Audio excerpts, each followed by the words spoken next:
El Santo del Día. Hoy 9 de septiembre celebramos el Día de San Pedro Claver. San Pedro Claver, presbítero de la Compañía de Jesús, que en Nueva Cartagena, ciudad de Colombia, durante más de 40 años, consumió su vida con admirable abnegación y eximia caridad para con los esclavos negros, bautizando con su propia mano a casi 300.000 de ellos en 1654. Su vida en Inglaterra tomó en cierta manera parte en la abolición del tráfico de esclavos, pero también fueron los ingleses quienes, por medio de personajes tan infames como Sir John Hawkins, desempeñaron una parte muy importante en el establecimiento de ese mismo tráfico entre el África y el Nuevo Mundo en el siglo XVI, y entre los verdaderos héroes que dieron sus vidas en defensa de las víctimas de aquella siniestra explotación, pertenecientes a países que no recibieron las doctrinas de la Reforma. El más grande de todos fue sin duda San Pedro Claver, natural de aquella España católica, que por entonces se hallaba en el apogeo de su gloria y su poder, pero que no era para la mayoría de los ingleses más que un país de piratas, de imperialistas sin escrúpulos y de una religión supuestamente cruel. A juzgar por el tribunal de la Inquisición, sobre el que corrían fantásticas versiones en Inglaterra, Pedro nació en la ciudad de Verdú, en la región de Cataluña, hacia 1581. Y como desde chico dio muestras de poseer grandes cualidades de inteligencia y de espíritu, se le destinó a la iglesia y se le mandó a estudiar a la Universidad de Barcelona. Ahí terminó sus estudios con toda clase de distinciones y, tras de recibir las órdenes menores, decidió llevar a cabo su determinación de ofrecerse a la Compañía de Jesús, que lo recibió de buen grado. A la edad de 20 años, su noviciado en Tarragona, de ahí fue enviado al colegio de Montesione en Palma de Mallorca. Entonces se produjo el encuentro con San Alfonso Rodríguez, el portero del colegio, pero con una reputación de santidad muy por encima de su humilde oficio. Un encuentro que fijó el rumbo en la vida de Pedro Claver. Desde entonces estudió la ciencia de los santos a los pies del hermano Lego y Alfonso. A medida que conocía más a fondo al joven estudiante, apreciaba mejor sus cualidades y veía en él cada vez con mayor claridad al hombre indicado para una tarea nueva, ardua y descuidada por completo, hasta que aquel momento Alfonso encendió en la mente y el corazón de Pedro la idea de acudir en socorro de los miles y miles que se hallaban sin recursos espirituales en las colonias del Nuevo Mundo. Años más tarde, Pedro Claver reveló que San Alfonso no solo le había vaticinado que iría a América, sino que le indicó exactamente los lugares donde habría de trabajar, impulsado por aquellas exhortaciones. Pedro habló con su provincial a fin de ofrecerse para las misiones en las Indias occidentales, y se le respondió que, a su debido tiempo, sus superiores decidirían sobre su vocación. Por lo pronto, se le envió a Barcelona para estudiar teología, y al cabo de 2 años, tras una nueva solicitud, se le nombró para que representase a la provincia de Aragón en la misión de jesuitas españoles que se enviaba a la colonia de Nueva Granada. Dejó para siempre las tierras de España en abril de 1610. Y tras un viaje azaroso y lento, desembarcó en Cartagena, en territorio de lo que hoy en la República de Colombia. Enseguida pasó a la casa de los jesuitas en Santa Fe para completar sus estudios de teología, y se le utilizó lo mismo como enfermero y sacristán que como portero o cocinero. Después se trasladó a la nueva casa de la compañía en Tunja a fin de hacer su tercera aprobación, y en 1615 regresó a Cartagena, donde fue ordenado sacerdote. Por aquel entonces, ya hacía cerca de un siglo que funcionaba en las dos Américas el tráfico de esclavos, que tenía su centro principal en el puerto de Cartagena, el cual por su situación se presentaba para establecer ahí una especie de almacén para la mercadería humana. Por otra parte, el mercado de esclavos acababa de recibir gran incremento al descubrirse que los indígenas carecían de la resistencia física necesaria para soportar el recio trabajo en las minas de oro y plata, y en consecuencia había gran demanda de negros de Angola y del Congo. A estos los adquirían los tratantes en África Occidental a razón de 2 coronas por cabeza, cuando no los cambiaban por algunas provisiones y los vendían en América por 200 coronas cada uno. Las condiciones en que los esclavos se transportaban a través del Atlántico eran increíblemente crueles e inhumanas. Baste señalar que los tratantes calculaban que una tercera parte de cada cargamento se perdía por la muerte de los esclavos, pero a pesar de todo eso, cada año desembarcaba en Cartagena un promedio de 10.000 esclavos vivos. El Papa Juan Pablo III y otras muchas autoridades y personajes mundiales condenaron el enorme crimen que continúa el florecimiento de la suprema vileza, como calificó el pontificio Pío IX al tráfico de esclavos. Lo más que llegaron a hacer los propietarios en respuesta a los incesantes llamados de la Iglesia fue hacer bautizar a sus esclavos, y aquella medida resultó contraproducente. Los negros no recibían ninguna instrucción religiosa, no tenían ninguna protección contra sus explotadores, ni alivio alguno a su miserable condición, de manera que llegaron a considerar el bautismo como el signo y el símbolo de su opresión y su infortunio. El clero era impotente para remediar ese estado de cosas, y no hacía más que protestar y dedicarse lo más posible a desempeñar su ministerio, individualmente a dar remedio corporal y material a la mayor cantidad de seres entre aquellos cientos de miles de hombres, mujeres y niños que sufrían. Los sacerdotes no tenían fondo de caridad a su disposición, no contaban con el apoyo de gente bien dispuestas, casi siempre tropezaban con los obstáculos y barreras que les ponían los propietarios, o se desalentaban ante la evidente hostilidad de los traficantes, y a menudo se veían rechazados por los mismos negros a los que querían ayudar. Cuando el padre Claver fue ordenado en Cartagena, conducía el movimiento de ayuda a los esclavos, un gran misionero jesuita que pasó 40 años a su servicio, el padre Alfonso de Sandoval. Después de trabajar bajo sus órdenes, el joven Pedro Claver se comprometió a ser el esclavo de los negros más para siempre. No obstante, que era tímido por naturaleza y no tenía mucha confianza en sí mismo, se lanzó con absoluta decisión al trabajo y se entregó a él, no con un entusiasmo delirante y desencaminado, sino con método y auténtica tenacidad.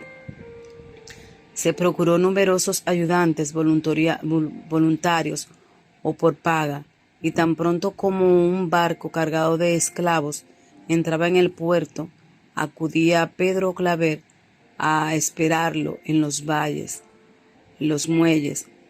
A los negros se les desembarcaba, y tras un reencuentro para comprobar las bajas, se les encerraba en corrales o terrenos cercados, donde acudían los mirones, como los llama el padre Sandoval, atraídos por la curiosidad, pero sin atreverse a acercarse demasiado. Centenares de hombres que durante varias semanas habían estado apiñados en la estrecha bodega de un barco, sin recibir siquiera los cuidados mínimos que se prodigan a un cargamento de ganado, eran amontonados de nuevo en espacios cercados, los buenos y sanos mezclados con los hermosos y los moribundos, bajo un sol abrasador, en un clima insoportable por su calor y humedad. Era tan horrible el espectáculo y tan repugnante las condiciones que un amigo del padre Claver, que le acompañó una vez, no se atrevió a volver, y el propio padre de Sandoval, como se ha escrito en una de las relaciones de su provincia, al tener noticias de que iba a llegar a un puerto un cargamento de esclavos, comenzaba a sudar frío, mientras una palidez de muerte le desteñía la piel, al recordar las tremendas fatigas y el trabajo indescriptible de las ocasiones anteriores. Las experiencias y las prácticas de varios años no pudieron habituarlo a tanto dolor. Por aquellos corrales cercados o cobertizos se adentraba Pedro Claver, cargado con medicinas y alimentos, con pan, aguardiente, limones, tabaco y otras cosas que pudiesen distribuir entre los negros. Muchos de ellos estaban demasiado asustados o demasiado enfermos para aceptar los regalos. Primero tenemos que hablar con ellos con nuestras manos y después tratamos de comunicarnos con ellos por la palabra, decía el padre Claver. Al encontrarse con algún moribundo, se detenía para bautizarlo y también reunía a todos los niños nacidos durante el viaje para que recibiesen el bautismo. En todo el tiempo que los negros pasaban en aquellos corrales tan estrechamente apiñados que en realidad tenían que dormir uno pegado al otro, San Pedro Claver permanecía con ellos, ocupado en atender los cuerpos de los enfermos y las almas de todos. A diferencia de la mayoría de los clérigos, el padre Claver se consideraba que su ignorancia de la lengua,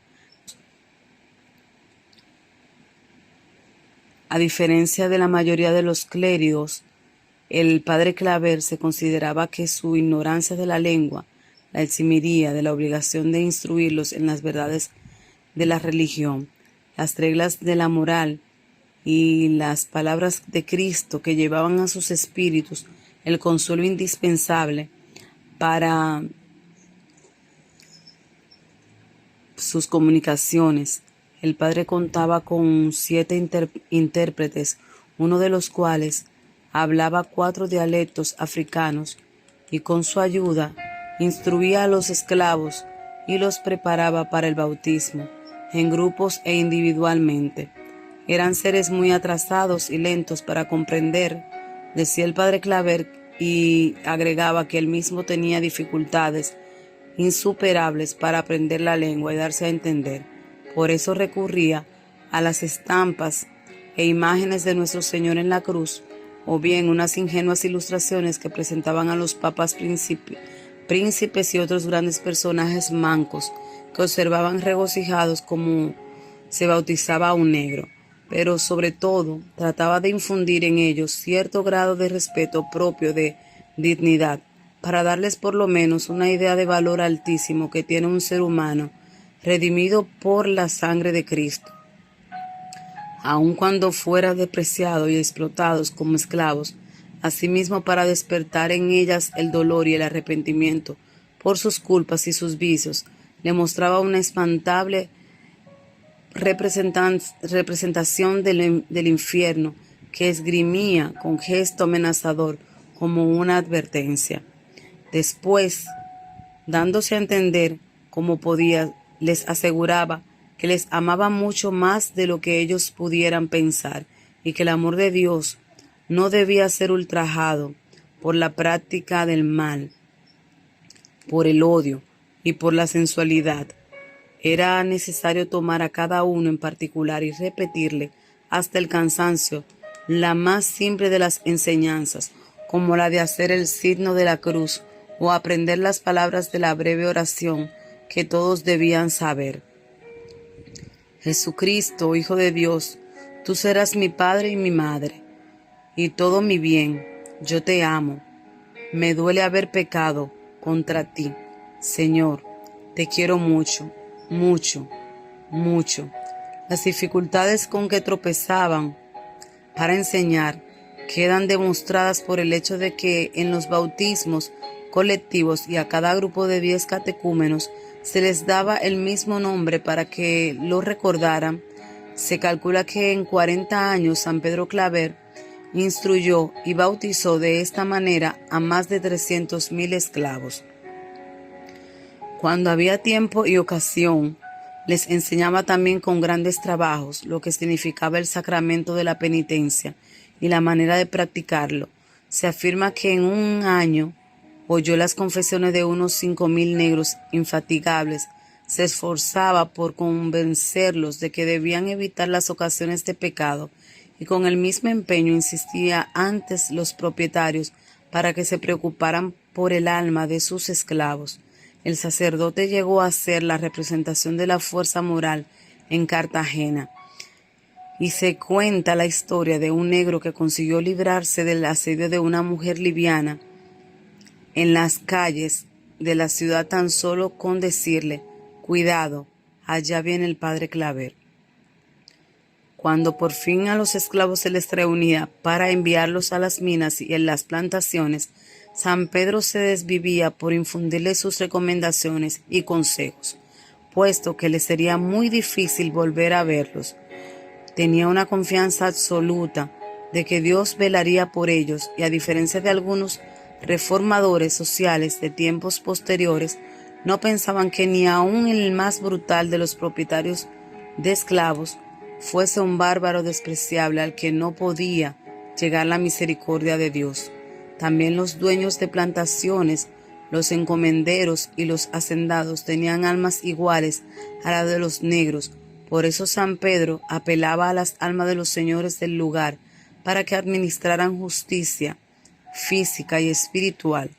Por tanto, por el bien de los demás, como por el suyo propio, para los espíritus cínicos y escépticos, la confianza del santo en la bondad humana debe haber parecido pueril, y sin duda que todos pensaban que San Pedro quedaría desilusionado con mucha frecuencia. Sin embargo, es imposible pasar por alto el hecho de que ni siquiera las infamias del más cruel encomendadero español podía compararse con el trato ordinario de los más correctos plantadores ingleses de Jamaica. Por ejemplo, daban a sus esclavos en el siglo XVII y en el XVIII, ya que sus crueldades físicas eran infernales y su indiferencia moral solo podía calificarse de diabólica. Las leyes de España para sus colonias autorizaban por lo menos el matrimonio de los esclavos, prohibían que fueran separadas las familias, los protegía de los castigos y su captura una vez que conseguían su libertad. San Pedro Claver hizo todo lo que estaba de su mano para que se observasen estas leyes. Cada primavera, después de Pascua, hacia San Pedro una guía por las plantaciones, minas y haciendas cercanas a Cartagena a fin de que comprobaran cómo andaban sus negros.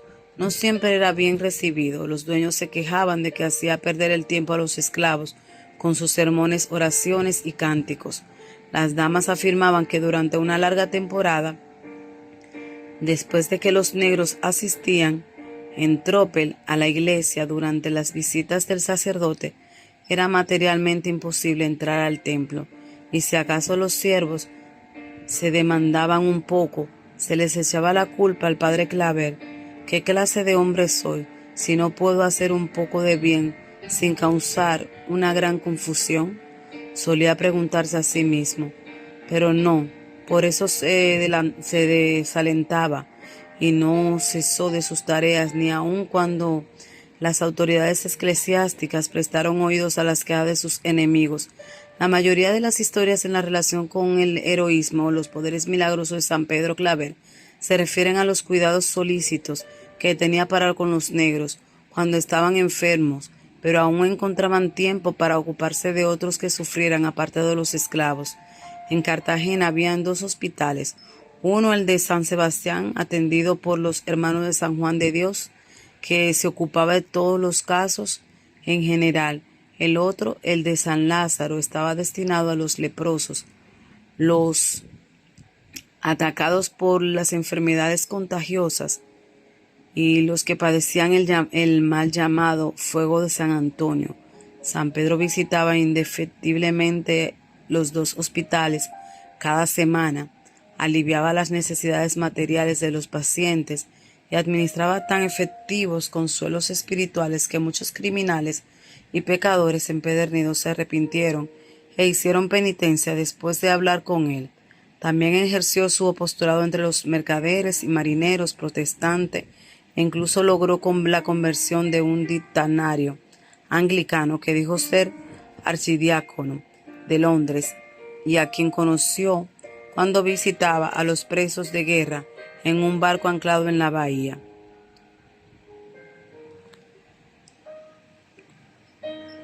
Un trabajo tan enorme recibió la ayuda de Dios que otorgó al padre Claver los dones que siempre concedió a sus apóstoles de obrar milagros, de profetizar y de leer en los corazones. Pocos han sido los santos que desarrollaron sus actividades en circunstancias tan adversas y repugnantes como él, pero aún aquellas mortificaciones de la carne no eran bastante, puesto que el santo usaba de continuo instrumento para las más severas penitencias. Muchas veces oraba a sola en su celda con una corona de espina en la cabeza y una cruz muy pesada sobre sus hombros.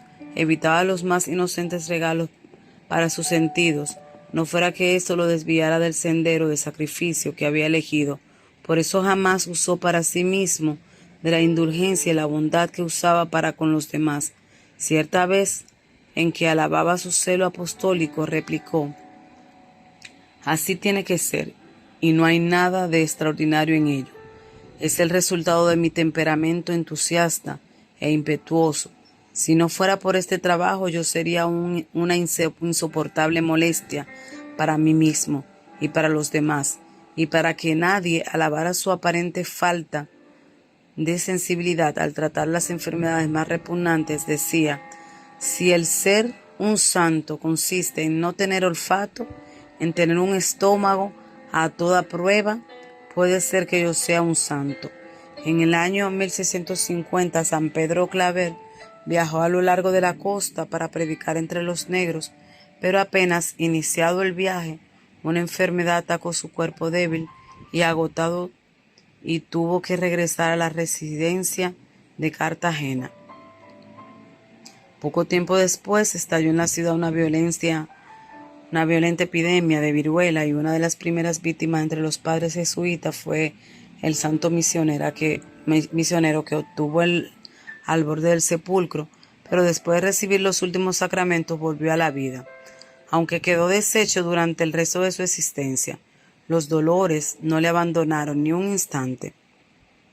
Sus miembros temblorosos no se le sostenían y le era imposible oficiar la misa. Por fuerza abandonó toda actividad y solo de vez en cuando oía confesiones, en especial las de su querida amiga doña Isabel de Urbina, que siempre había apoyado generosamente su trabajo. En ocasiones se hacía llevar a un hospital o a la cárcel para atender a un moribundo o bien a un condenado a muerte. Cierta vez, cuando llegó a Cartagena un cargamento de esclavos procedente de una región del África, no explotaba hasta entonces. El padre Claver recuperó su antigua energía. Los llevaron en vilo y a los muelles y no descansó hasta encontrar un intérprete que le ayudó a reunir a los niños para bautizarlos y dar algunas instrucciones a los adultos, pero aquella recuperación fue momentánea. San Pedro pasaba la mayor parte del tiempo en su celda, no solo inactivo, sino olvidado e incluso abandonado.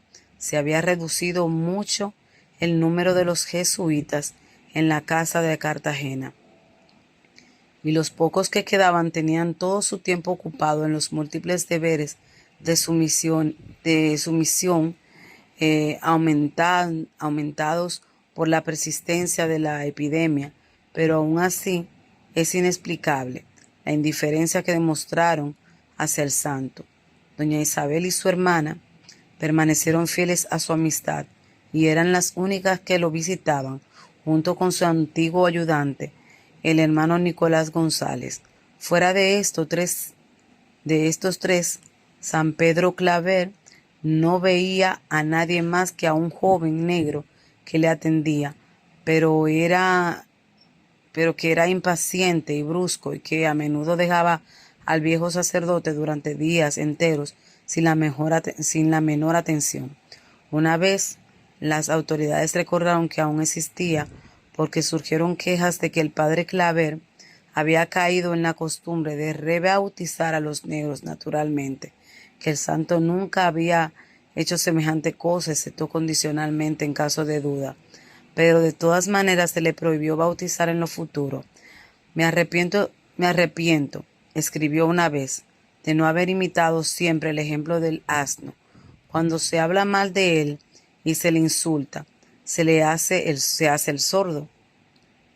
Cuando lo matan de hambre, se hace el sordo. Cuando le cargan en demasía, se hace el sordo. Cuando le desprecian y le abandonan, todavía se hace el sordo. Jamás se queja en ninguna circunstancia, porque no es más que un asno. Así deberían ser los siervos de Dios. Me has hecho tu burriquillo, no me dejes y estaré siempre contigo. En el verano de 1654, el padre Diego Ramírez Fariña llegó a Cartagena, procedente de España, con una comisión del rey para trabajar por los negros. San Pedro Claver se regocijó tanto que se levantó del lecho para dar la bienvenida a su sucesor. Pocos días más tarde, oyó en confesión a doña Isabel y le dijo que esa sería la última. El 6 de septiembre, después de asistir a misa y recibir la comunión, le dijo a Nicolás González: ya voy a morir. Aquella misma tarde cayó enfermo y quedó en estado de coma. El rumor de que estaba agonizante circuló por toda la ciudad rápidamente y de pronto todos parecieron recordar la existencia del santo. Una verdadera muchedumbre llegó a besar sus manos antes de que fuera demasiado tarde. Las gentes que venían despojaron la celda y aún el lecho del santo, de todo lo que pudieron llevarse como una reliquia. San Pedro Claver no volvió a recuperar el conocimiento y murió 2 días después, el día 8 de septiembre de 1654, día de la Natividad de Nuestra Señora. Las autoridades civiles, que habían mirado con frialdad la solicitud del sacerdote por los infelices negros, y los sacerdotes, que habían calificado de indiscretos su celo y de desperdicio su enérgica actividad, rivalizaron entonces para honrar su memoria. Los magistrados de la ciudad ordenaron que se le enterrara con gran pompa, a costa del erario municipal, y el vicario general de la diócesis ofició en el funeral. Los negros y los indios hicieron celebrar por cuenta propia una vida a la que fueron invitadas las autoridades españolas. La iglesia era un mar de luces, contaron los coros, y el tesorero de la iglesia de Popayán pronunció una oración fúnebre que fue una loa a las excelsas virtudes, a la santidad, al heroísmo y a los estupendos milagros del padre Claver. Entonces ya nadie se volvió a San Pedro Claver y su fama se extendió por todo el mundo. Fue canonizado en 1888, al mismo tiempo que su amigo San Alfonso Rodríguez. El Papa León XIII lo declaró patrón de todas las misiones entre los negros de todas las partes del mundo. Su fiesta se celebra en América y en muchas otras partes.